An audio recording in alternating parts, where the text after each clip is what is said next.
여러분 안녕하십니까, 정관용입니다. 2012년 대선 본격 레이스가 시작됐습니다. 집권 여당인 새누리당의 대통령 후보 첫 TV 토론이 지금부터 2시간 동안 펼쳐집니다. 8월 20일 전당대회를 열고 새누리당은 대통령 후보를 결정하게 되는데요. 과연 누가 후보가 되는 것이 좋을까요? 똑똑한 유권자가 좋은 지도자를 만난다고 합니다. 오늘 여러분 함께 지켜보시면서 후보들의 인물 됨됨이도 평가하시고 정책도 하나하나 꼼꼼히 뜯어 살펴보시길 바라겠습니다. 오늘 나오신 5분의 후보 소개드립니다. 먼저 사전 추첨에 의해서 이 위치와 발언 순서가 다 결정됐다는 점 말씀을 드리고요. 다음 김문수 후보 나오셨습니다. 네, 반갑습니다. 오늘 토론은 사회적 공통 질문, 또 지정 주제에 대한 자유 토론, 또 주도권 토론, 상호 토론 등등 여러 가지가 있는데요. 매번 제가 소개를 드리겠습니다. 복잡한 구조가 있으니까요. 자, 이제 시작할 텐데 조금 긴장들 하셨죠? 긴장 푸시라는 의미로 돌발 질문 하나씩 하겠습니다. 후보 본인을 가장 잘 표현할 수 있는 단어가 있다면 단어 하나만 말씀해 주시고 그 이유를 짧게 20초 내로. 김문수 후보는? 저는 뜨거운 애국심, 대한민국을 사랑하는 것, 그리고 부패 즉사, 청렴 영생, 깨끗한 김문수라고 생각됩니다. 다들 여러 가지를 말씀하시네요. 애국심과 청렴. 네. 자, 첫 번째 공통 질문 이제 본격적으로 시작하고 답변 시간은 1분입니다. 출마 선언 다들 하시면서 내가 왜 이번에 출사표를 던졌는지 설명하셨는데요. 결국 그것을 이끌어내려면 리더십이 가장 중요할 것입니다. 본인이 생각하고 있는 대통령 리더십에 대한 철학 3가지로 축약해서 말씀해 주시기 바랍니다. 네, 김문수 후보. 예, 무엇보다도 대한민국을 뜨겁게 사랑하는 애국심이 중요하다고 봅니다. 우리나라의 자유민주주의 건국을 제대로 잘 받아들이고 또 그동안의 산업화와 민주화에 대해서 자부심을 가지고 우리 대한민국이 선진 통일 강국으로 발전할 수 있는 비전을 제시하면서 국민과 함께 힘차게 방향을 잃지 않고 그 길로 나갈 수 있는 확고한 애국심의 리더십이 첫 번째로 봅니다. 두 번째로는 민주주의와 섬김의 리더십입니다. 지금은 민주화 시대입니다. 또 그리고 국민 모두 다 훌륭한 분들이기 때문에 국민을 겸손하게 섬기는 리더십이 필요합니다. 세 번째로 부패 즉사, 청렴 영생입니다. 깨끗한 대통령이 나와야 됩니다. 그래야 더 이상 불행한 청와대의 비극, 비리를 막을 수 있습니다. 깨끗한 철학이 필요합니다. 자, 이번 순서는 제가 던져드리는 하나의 주제에 대해서 자유토론, 그다음 주도권 토론이 이어질 텐데요. 조금 복잡합니다. 자유토론은 2분이 주어지는데 2분씩 그냥 말씀하시는 뜻이 아니에요. 2분 이내에서 각자 하시고 싶은 얘기를 하시고 그 얘기를 듣다가 내가 먼저 하고 싶다 그러면 언제든지 잠깐 손을 드세요. 그럼 그분한테 발언권이 바로 갑니다. 2분 이내씩에서 각자 시간을 융통성 있게 쓰실 수 있다는 거. 김태우 후보가 첫 발언하시게 되니까 모범을 좀 보여주시길 바라고요. 그 이후에 바로 한 분당 4분씩 갖는 주도권 토론이 이어지니까요. 미진한 게 있으면 그때 본인의 주도권 아래에서 상대 후보에게 이 주제에 대한 질문도 하시고 답변도 끌어내실 수가 있습니다. 이해하시겠죠? 자, 던져드릴 주제는 시대정신입니다. 지금 대선이 다가오면서 시대정신이라는 말이 참 많이 나와요.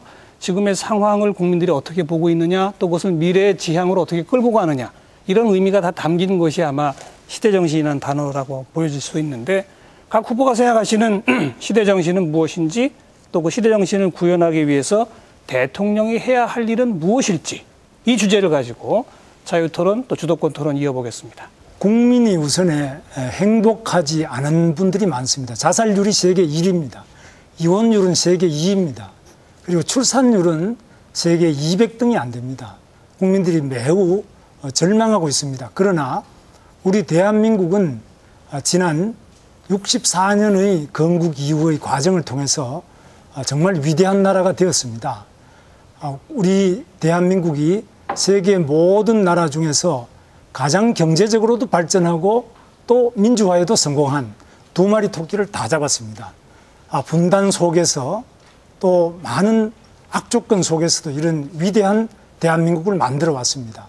그러면 국민과 국가 사이에 이 여러 가지 문제를 어떻게 통합할 것이냐. 그런데 우리 박근혜 후보께서는 국민을 행복하기 위해서 이제 국가 중심의 국정 운영 기조를 바로 국민 위주로 바꾸겠다. 이렇게 말씀하시면 국가와 국민을 대립시킵니다. 이건 굉장히 포퓰리즘이라고 저는 보고 있습니다. 우리 대한민국이 잘 살지 않고 어떻게 국민이 잘 살 수 있겠습니까? 대한민국이 식민지거나 후진국으로 발전 안 한다면 국민이 행복할 수 없습니다.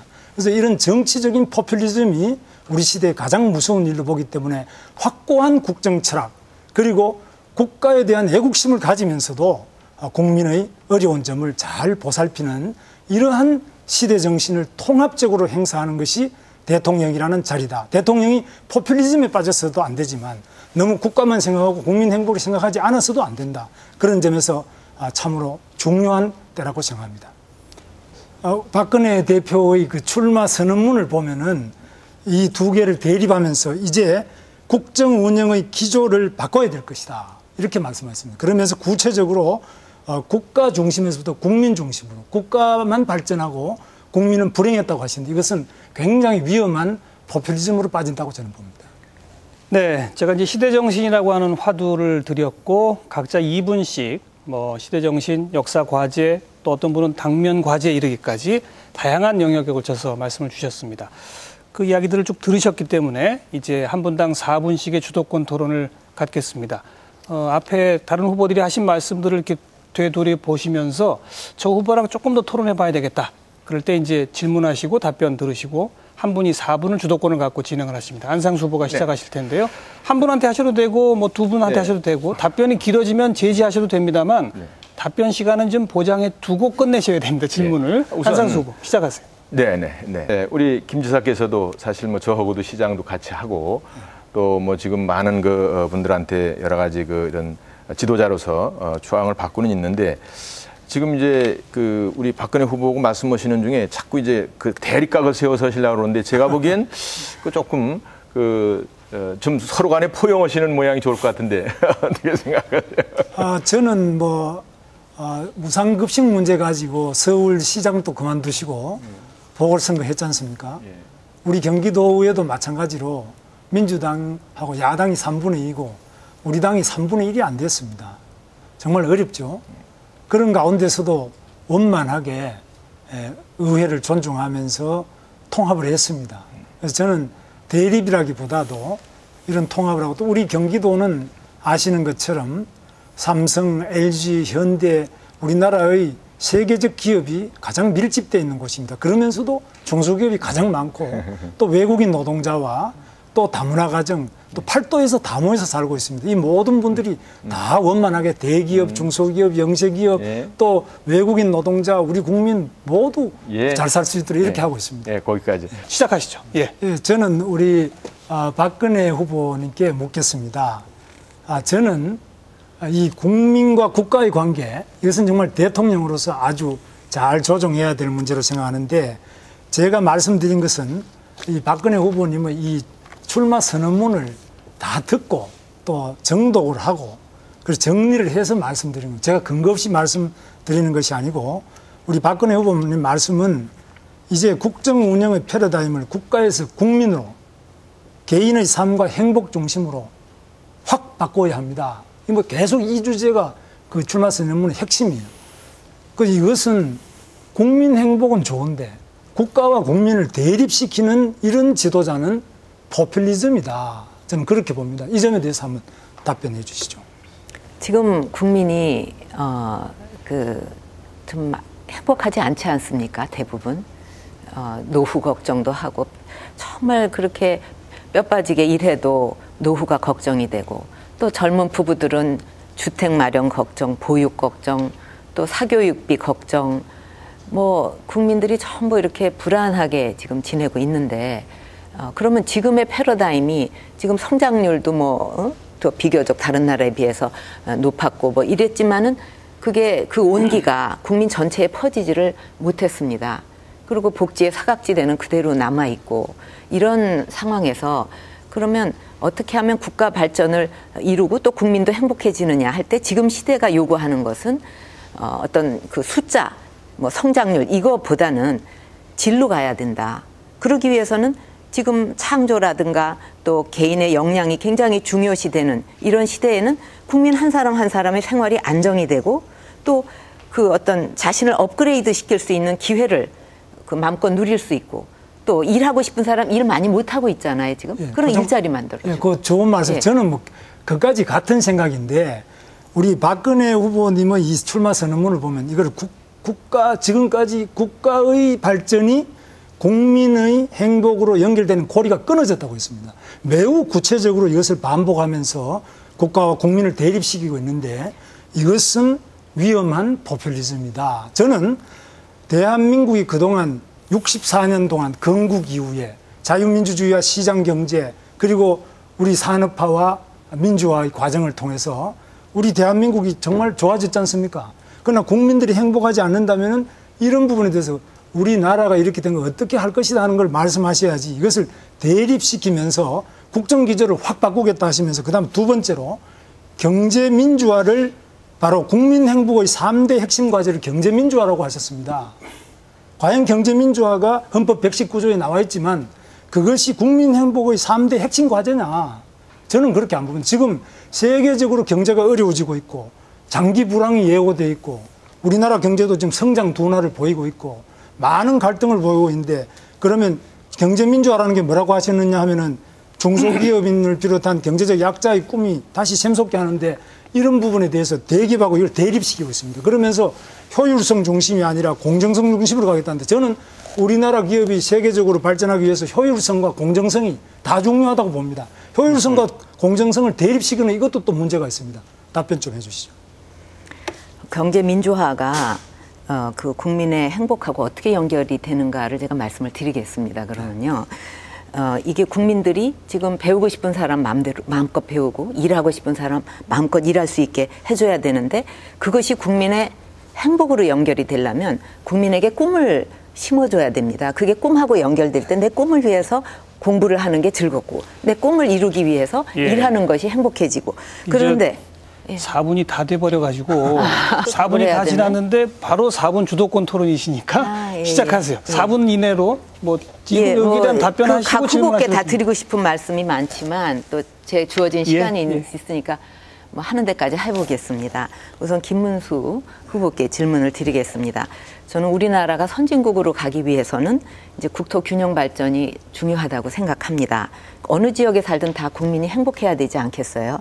그리고 또 우리 수도권은 이제 인구가 많아갖고 교통 문제, 공해 문제 이런 불편함도 참 많습니다. 그래서 쾌적한 수도권이 되면서 또 수도권으로서 차별화된 그런 경쟁력도 가져야 되고요. 이제 그런 점에서 저도 수도권에 대한 과도한 그 규제는 이제 반대하지만 또 지금처럼 수도권과 지방의 격차가 이렇게 벌어져 있는 상황에서는 국토 균형 발전을 위해서 좀 더 적극적인 노력도 필요하다고 생각을 합니다. 이제 그런데 그 김 후보께서 수도권 규제 완화를 주장하시면서 규제 완화에 반대하는 것은 공산주의적 사고다 이런 말씀을 하셨습니다.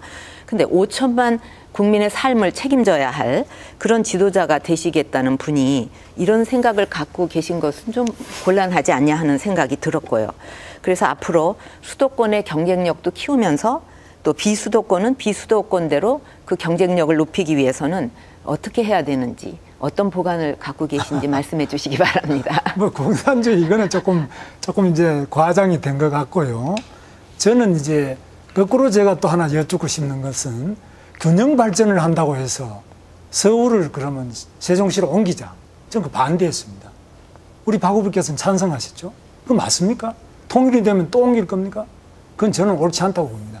지금 균형 발전의 핵심은 중앙에 집중화된 권력, 예산과 세금과 권한이 80%가 중앙에 집중되어 있는 이 중앙 집중 권력을 지방으로 분산시킬 때 지방 분권화를 강화해야 됩니다. 대통령에게 지나치게 집중되어 있는 이 권한을 지방에도 나눠주고 의회와 각부 장관한테 또 나눠줘야 됩니다. 이 분권이 가장 중요하고 지방 발전을 위해서는 지방을 도와야 되겠지만 전 세계 어느 나라도 동일하게 다 균형 발전하는 나라는 없습니다. 대한민국의 대표 선수 태릉 선수촌에서도 길러내지 않습니까? 대한민국의 북경과 동경과 이런 세계 여러 1분 안에 나라하고 맞춰주시면 감사하겠습니다. 누가 과연 제가 제대로 대표 말씀드릴 선수로 게 나설 많이 수 있어서 있겠느냐. 예. 알겠습니다. 이제 그 말씀 알았고요.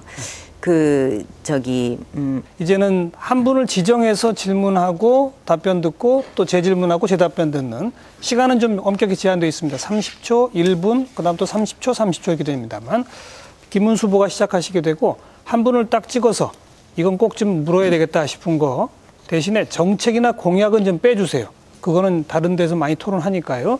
후보의 도덕성, 뭐 가치관, 자질 이런 측면에 관해서 꼭 하나 묻고 싶었던 것 물을 수 있는 시간들입니다. 김문수 후보 시작하세요. 박근혜 후보에게 묻겠습니다. 30초 시작하시고. 네. 혹시 만사 옳통이라는 말씀 들어보셨는지 모르겠습니다. 만사 옳통이요? 네, 만사가 형통하다가 이제는 만사가 옳게에게 다 하면 다 통한다. 이런 말이 시중에 있습니다. 36세의 젊은 변호사가 26명을 거느리는 대규모 로펌의 대표가 됐습니다.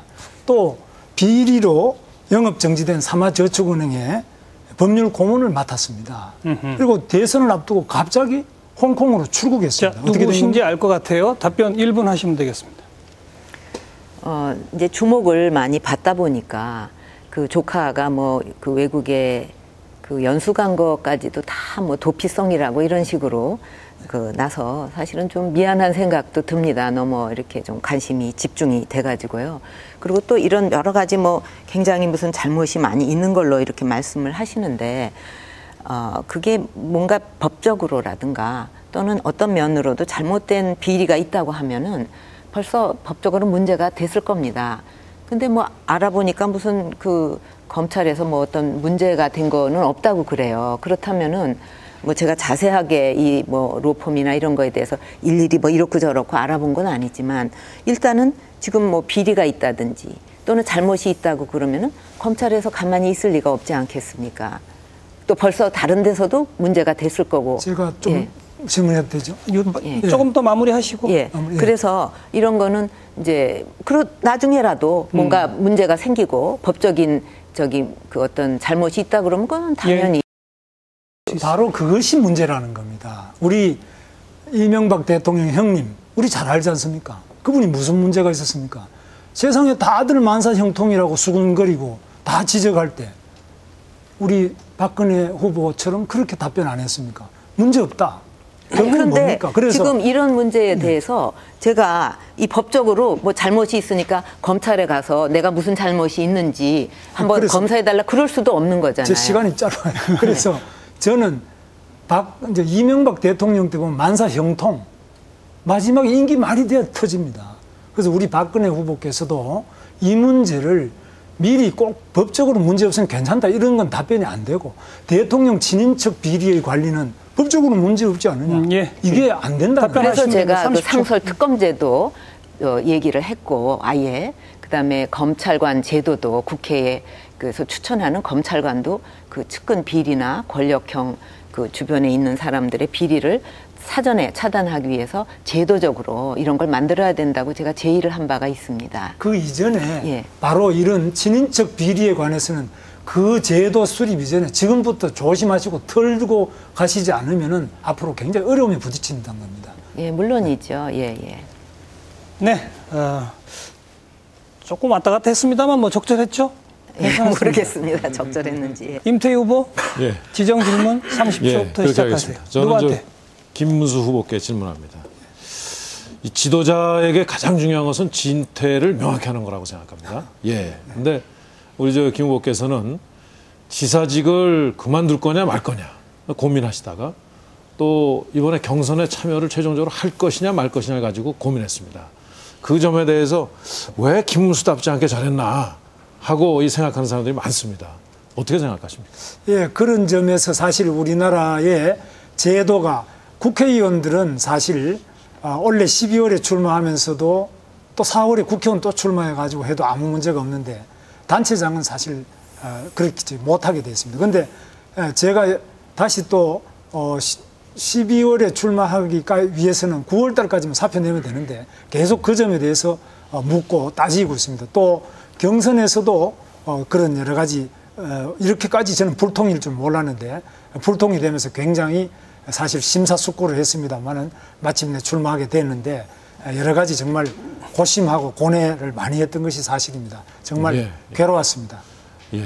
그래서 그 평소에 하여튼 김문수 후보답지 않았다 하는 평가가 있었습니다. 그래서 특히 이 국회의원들하고 비교할 거 없이 이런 문제에 대해서는 거취를 명료하게 밝혔던 것이 오히려 더 도움이 되지 않았을까 하는 생각을 하고, 지금 그 경기도에서 의원들이 지금 이 출마 문제 때문에 굉장히 지금 이 문제가 좀 생긴 걸로 알고 있습니다. 그 문제에 대해서는 어떻게 지금 이 대처를 하고 있는지. 예. 제가 나름대로 3분의 2가 야당이고 그렇기 때문에 어려운 점이 있습니다만은 의원님들께 잘 말씀을 드려서 문제가 없도록 했습니다. 지금까지도 아직 문제는 없습니다만은 여러 가지로 정치적인 공세를 하시는 부분이 있는데 뭐 또 의회의 속성이 그런 점도 있습니다만은 제가 사실을 잘 말씀드리고 충분히 이해가 될 수 있도록 노력을 하겠습니다. 예. 대통령 후보기 때문에 예. 그 점을 명확히 했어야 된다 하는 겁니다. 예. 자, 다음 박근혜 후보 한 분께 30초 질문 시작하시죠. 예, 김문수 후보께 질문하겠습니다. 이제 문제는 지사직을 유지하면서 출마를 하느냐 안 하느냐, 이제 그 문제보다는 지방선거 때 이제 도지사로 끝까지 이렇게 가겠다고 약속을 이제 하시고 못 지키신 게 문제라고 생각을 합니다. 지금 당장 이제 그 경기도정도 어려움을 겪고 있고, 그게 보통 큰 살림입니까? 그리고 또 그 공백에 대해서 이제 어떻게 책임을 지실 건지, 또 이번 경선에서 만약에 안 되신다면 다음 도지사 선거에 또 출마하실 건지 답해 주시기 바랍니다. 그런 점에서는 첫째로 도지사로 제가 가능하면은 사표를 안 내고 해야 되는데, 이게 사실 여러 가지 어려운 점이 있습니다. 우리나라는 아시다시피 미국 같은 경우는 주지사가 행정 경험이 많이 있기 때문에 대통령이 많이 되잖아요. 그런데 우리나라는 사실 국회의원 중심으로 법을 만들어 놨기 때문에 우리 박근혜 후보께서도 12월에 대통령이 가장 유력한 후보인데도 국회의원 또 출마해서 지금 또 하시잖아요. 그리고 박근혜 후보께서도 또 지금 정두원 의원 체포 동의안 할 때도 선거운동한다고 지방 가셔서 굉장히 우리 국가적으로 혼란을 많이 가져오셨잖아요. 그런 점에 대해서 문제가 있는데 그거는 문제를 안 삼고 단체장에 대해서는 계속 문제를 삼고 있습니다. 이런 불공평한 법률과 또 언론의 시각과 국민들의 인식을 고쳐나가는데 제가 나름대로 십자가를 지고 그런 제도를 정착하고 개선해 나가는데 노력을 계속하겠습니다. 지금 경기도정에 대한 그 책임과 또 제가 그 국회의원으로서 그거하고는 비교가 안 되죠. 예. 그런데 어쨌든 알겠습니다. 김문수 후보 30초 더 쓰실 수 있습니다. 그렇습니다. 경기도정이 물론 중요한데 지금 문제된 게 아무것도 없습니다. 무슨 문제가 있습니까? 저는 도정 다 하고 있습니다. 그리고 도정은 아시다시피 10,000명의 공무원과 같이 협력해서 잘하고 있고요. 다만 박근혜 후보께서는 굉장히 중요한 그 체포 동의안 문제를 얼마나 국가가 시끄럽고 온 세계가 좀 뒤집어진다 않습니까? 너무 그렇게 과장하실 필요는 없고, 이런 부분에 대해서 체포 동의안 경우에는 할 수 있죠. 그래서 그런 부분에 대해서 박근혜 후보께서는 나중에 그걸 바로잡으시려고 애를 쓰다 보니까 또 당이 사당화되었다는 비판을 받지 않습니까? 이번에는 한 분당 3분씩 시간을 쓰실 수 있고요. 역시 한 번에 쓰시지 말고 나눠 쓰시기를 권해드립니다. 하나의 주제에 대해서 자유롭게 토론하는 시간이고요. 아까는 한 분도 발언 신청하시는 분이 없었는데 남의 이야기 듣다가 신청하시면 바로 제가 발언권을 또 드리겠습니다. 임태희 후보가 첫 번째 순서고요. 이번 자유토론의 주제는 이명박 정권에 대한 평가입니다. 무엇을 계승하고 무엇을 버릴 것인지 구체적으로 좀 밝혀주시기 바라고. 이것도 혼자 하는 겁니까? 아니요. 그러니까 이것도 서로 간에? 예, 서로 간에 하셔도 질문하셔도 되지만 3분 이내에서 자기 시간 아무 때나 쓰셔도 좋다는 그런 원칙이고요. 제가 먼저 말씀을 드리죠. 마침 오늘 저희 토론 막 시작할 때 긴급 속보로 자막이 나가는 걸 제가 봤는데 이명박 대통령 대국민 사과 성명을 발표한 모양이던데요. 마침 또 그런 시점이긴 합니다. 뭘 계승하고 뭘 버리고 갈 것인지 구체적으로. 김문수. 네, 저는 우리 이명박 대통령 이제 다 여러 우리 후보들 말씀하신 것 거의 같은데, 첫째는 대통령 리더십하고 CEO 리더십이 다르다. 잘 보여주셨다고 봅니다. 대통령 리더십은 그야말로 정치력을 기본으로 해야 되고 CEO 리더십은 효율성 중심이죠. 뭐 성과만 내면 됩니다. 그러나 대통령은 공정하게 사람을 쓸 때도 공정하게 써야지 일만 잘한다고 쓸 수가 없죠. 그리고 대통령은 무엇보다도 반대자, 우리 여기 박근혜 후보 와 계십니다만 당시에 경쟁했잖아요. 박근혜 후보도 좀 더 안아주셨으면 좋았겠다. 물론 박근혜 후보도 좀 더 협력했으면 좋겠다고 저는 생각하고요. 그래서 이런 대통령 리더십은 좀 더 포용과 반대자까지 끌어안고 야당하고도 자주 대화를 하고 국회하고 자주 소통을 해야 되는데 우리 대통령께서는 너무 예스맨만 좋아하세요. 그래서 그냥 말 잘 듣는 예스맨만 주변에 두다 보니까 그리고 또 고소영 이야기 있다시피 너무 그렇게 몸에 편한 사람들만 하다 보니까 굉장히 문제가 발생했다. 그래서 두 번째로는 그야말로 불통이다 그러는데 저는 사실 이 소통 문제는 상당히 문제가 있는데 청와대는 특히 불통대다. 아무리 소통 잘 되는 사람도 청와대만 들어가면 불통대가 됩니다. 경호 때문에. 그래서 그런 점에서 우리 이명박 대통령 불통 이야기 많이 듣는데 우리 박근혜 후보께서도 이 점을 굉장히 좀 명심을 하셔서 저기 들어가면 사실 소통이 잘 안 되잖아요. 그래서 구관이 명관이었다 소리 안 나올 정도로 우리 모두 다가 조심해야 된다고 보고 세 번째는 비리가 굉장히 많아졌습니다. 깨끗하다고 그렇게 했는데 형님이 무슨 문제가 있느냐. 그런데 형님 가셔버렸잖아요. 측근이 이렇게 많이 들어갔잖아요. 그것도 임기 말에 얼마나 국민들이 불행하고 사실 또 민망합니까. 정말 우리 청와대가 비리대가 아니라 청렴대가 될 수 있도록 그렇게 만들어야 되는데 이 점에서 너무 자신만만하시고 또 많은 소홀하게 하시가 이런 꼴이 낫지 않느냐 참 안타깝습니다. 이 CEO 리더십 또 이 대통령 리더십 좀 다르다고 말씀하셨습니다. 네. 과연 경제가 어려울 때 그러면은 대통령 리더십은 어떻게 풀어야 되고 CEO 리더십은 어떻게 풀어야 됩니까? 경제가 어려울 때 특히 지금 가장 제가 우려되는 것은 경제 민주화라는 것은 아무래도 공정성을 중시하는 것이고요. 경제의 성장에 대한 것, 시장 경제는 효율성을 중시하죠. 이것을 적절하게 조정 통합하는 것이 대통령 리더십이고 CEO 리더십은 그 기업이 성공할 수 있도록 효율성 중심으로 가는 것이 어쩔 수 없다고 봅니다. 그런데 우리 이 전체 5천만 국민을 통합하고 또 이웃나라하고도 잘 지내기 위해서는 아무래도 CEO 리더십이 큰 벽에 부딪힐 수밖에 없다. 핵심은 정치력 부족이다. 이렇게 봅니다. 네. 자, 이제 경제 문제에 대한 이야기들이 간간히 나왔었는데 잠시 후에 본격적으로 그 문제에 집중 토론을 좀 하도록 하고요. 넘어가기 전에 제가 던질 공통 질문 하나 드리겠습니다. 박근혜 후보부터 1분씩 답변하실 질문인데요. 인사 문제입니다. 대통령을 뽑는다는 것은 대통령 한 사람뿐 아니라 그 주변 사람도 함께 뽑는다는 것을 의미합니다.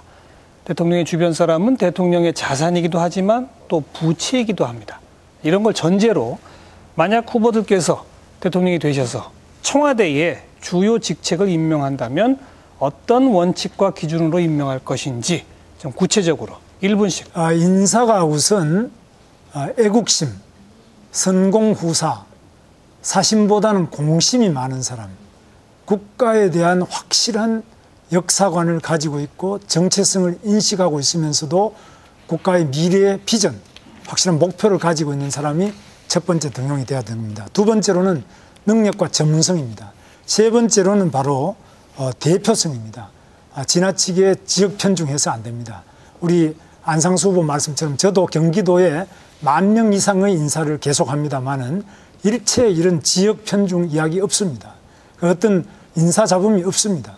이유는 여러 가지 공정하게 할 때는 문제될 게 없습니다. 마지막으로 깨끗해야 됩니다. 공직자는 청렴을 생명으로 생각해야 됩니다. 부패 즉사, 청렴 영생입니다. 깨끗해야 됩니다. 예고해드린 대로 이번 주제는 경제민주화 문제입니다. 경제민주화에 대한 각 후보 개인의 입장은 무엇인지, 또 우선순위는 어디에 두고 있는지, 또 그 과제를 추진할 때 분명히 나타날 수밖에 없는 이해 집단의 반발, 그건 어떻게 해결할 것인지, 대략 이런 내용으로 기본 입장, 우선순위, 이해 집단의 반발에 대한 대책, 뭐 이런 내용으로 한 분당 5분씩을 자유롭게 쓰실 수 있어요. 중간중간 계속 좀 손을 드시면서 반론 펴주시기 바라고요. 예, 우리 박근혜 후보께서 출마 선언에서 말씀하셨습니다. 경제민주화를 국정의 핵심 과제 첫 번째로 제기를 하셨는데 저는 상당히 의아했습니다. 이건 물론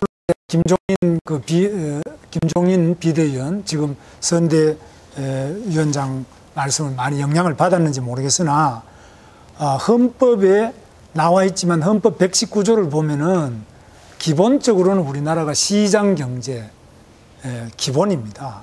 기업의 자유가 기본입니다. 그러나 김태호 후보 말씀대로 브레이크도 필요하기 때문에 이 엔진, 시장과 기업의 엔진과 브레이크 다 필요한데 브레이크를 너무 밟아버리면 경제가 섭니다. 지금 세계 경제가 굉장히 어려운데 이런 때 대한민국 대표 선수 대한민국 대기업입니다. 삼성, LG, 현대기아, 포스코, SK 이런 대한민국을 대표하는 이런 기업들의 브레이크를 너무 밟으면 또 경제가 어려워지는 점이 있습니다. 그래서 지금 현재 우리 대기업이 잘못하고 있는 것, 특히 재벌 총수들이 불법 상속한다. 엄정하게 처벌해야 됩니다. 그리고 일감 몰아주기, 또 하청 단가 후려치기, 배임 횡령, 엄정한 법 집행, 공정하게, 엄정하게 해야 됩니다. 그러나 이런 것들이 자칫하면 지금 세계 경제도 어려운데 대기업 끌어내리기로 되면 안 됩니다. 대기업에 대해서 불법적인 것은 당연히 규제하고 처벌을 해야 되지만 기본적으로 우리 모두 다가 대기업이 길을 살리고 삼성이 애플을 이기도록 하고 소니를 이기도록 하고 LG가 필립스를 이기도록 하고 현대기아가 미국 가서 GM 크라이슬러를 이기고 도요타를 이길 수 있도록 세계 무대로 우리 올림픽에 지금 선수들 많이 나가 있는데 우리 선수들 잘 뛰도록 도와줘야 됩니다. 그러면서 중소기업도 더 많은 효율적 지원을 하고 또 서민들에 대해서는 복지를 강화해야 됩니다. 그렇게 해야지 누구를 끌어내리기식의 국정 운영이 아니라 바로 끌어올리기식으로 국민들을 행복하게 끌어올려야지 끌어내리기식의 그런 방향은 문제가 있다. 그렇게 봅니다. 다 함께 그 행복한 그런 경제 시스템을 구축한다는 것이 그 핵심 과제고 목표입니다. 예. 좋습니다. 저는 해외를 다니면서 투자를 유치해 옵니다. 그래야 일자리가 생기기 때문입니다. 그래서 요즘 젊은이들이 영세 중소기업에 안 갑니다. 우리 경기도는 세계적인 대기업도 많지만 중소기업이 또 가장 많습니다. 중소기업은 사람을 못 구합니다. 대기업은 일자리가 없습니다. 그래서 이런 점에서 대기업이 투자를 해야 일자리가 생기는데 외국 기업까지 우리가 유치를 해서 땅을 그냥 주고 법인세 면제해주고 지방세 몇 년간씩 면제해주면서 온갖 특혜를 줘서 외국 기업을 끌어들여서 우리 젊은이들 일자리 만들려고 하는데 국내 기업 투자를 자꾸 제한하려고 한다. 이런 것들은 그러면 일자리는 누가 만드느냐 하는 점에서 저는 문제를 제기하는 것이고요. 그다음에 지금 중국 보십시오. 국가 자본주의입니다. 국가가 지금 나서서 미래 성장 동력 산업을 집중적으로 육성하고 있습니다. 우리는 국가가 중국만큼 규모가 크지 않지 않습니까? 외환이 부족하지 않습니까?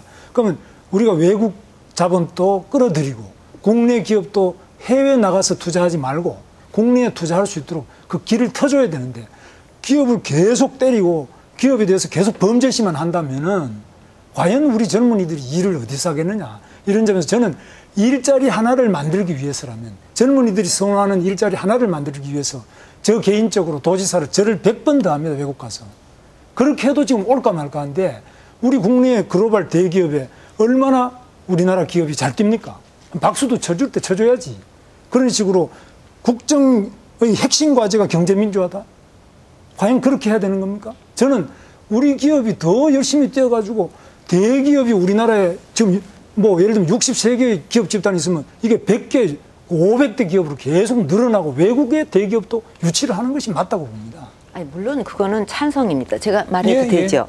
그 대기업이 그 외국에 뭐 투자를 하고 또 미래 성장 동력에 투자하고 일자리 창출하는데 투자하고 하는 거는 정말 적극 지원을 해야 돼요. 그래서 그 불필요한 규제는 없애야 된다는 거를 저도 강조를 합니다. 수출은 무한하고 내수는 유한합니다. 국내 시장 제한되어 있습니다. 수출은 전 세계로 다 할 수 무한합니다. 수출을 할 수 있는 선수를 키워주고 밀어줘야 됩니다. 두 번째로 혁신 말씀하시는데 요즘의 혁신은 엄청난 예를 들면 바이오, 시밀러 이런 것 바이오라든지 전기자동차 이런 데 엄청난 자본이 투자돼야 됩니다. 그러면 누가 하겠습니까? 중국 같은 데는 국가 자본을 합니다. 누가 하겠습니까? 세 번째로 지금 김종인 우리 선대위원장 이야기를 많이 들으시는 것 같은데 과연 우리 당이 지금 정체성이 어디 있느냐. 새누리당이 민주당의 아류로 계속 나가는 것 저는 매우 우려합니다. 제한된 5분 시간을 예, 알겠습니다. 드릴게요. 예. 조금만요. 김문수 후보는 여기 잠깐 차고 가 있는데 8초 남아 있습니다. 8초. 그런데 저는 박근혜 대표 이 출마 선언문이 대립시키지 말고 통합시켜야 될 것을 계속 대립시키고 있습니다. 자, 그 점은 반복된 말씀이시니까 됐습니다. 말씀을 들으니까 분명히 차이가 느껴집니다. 공정을 우선시하시는 분들, 경쟁력을 우선시하시는 분들, 서민의 실생활을 우선시하시는 분들, 우리 유권자, 국민들께서 평가하실 거라고 보여지고요. 이제 끝내겠습니다. 마지막 1분씩 마무리 발언 김문수 후보. 예, 국민 여러분, 저는 경기도지사로서 6년 동안 일하면서 전국에 새로 생긴 일자리 56%를 우리 경기도에서 만들었습니다. 14위에 지나지 않던 청렴도를 부패즉사 청렴 영생의 구호로 전국 1등의 청렴도 경기도를 만들었습니다. 여러 가지 대세론에 휩싸여서 그동안 안주하던 우리 당이 두 번이나 본선에서 실패한 경험을 가지고 있습니다. 지금 또 대세론에 안주해서 오만과 불통 이런 식으로는 국민들께서 선택하시지 않을 것으로 봅니다. 저는 야당의 어떤 후보와 맞서서도 이길 수 있습니다. 누구보다도 더 청렴하게 할 수 있습니다. 누구보다도 더 서민의 아픔과 고통을 이해할 수 있습니다. 확고한 국가 비전으로 대한민국을 선진 통일 강국으로 이끌겠습니다. 여러분께서는 좋은 대통령감, 좋은 대통령 후보감을 찾으셨는지 모르겠습니다. 조그마한 보탬이라도 되었기를 좀 기대하고요. 다섯 분 모두 수고 많이 하셨고요. 함께해 주신 시청자 여러분 감사드립니다. 이것으로 새누리당 대선 후보 토론 모두 마무리 짓죠. 감사합니다.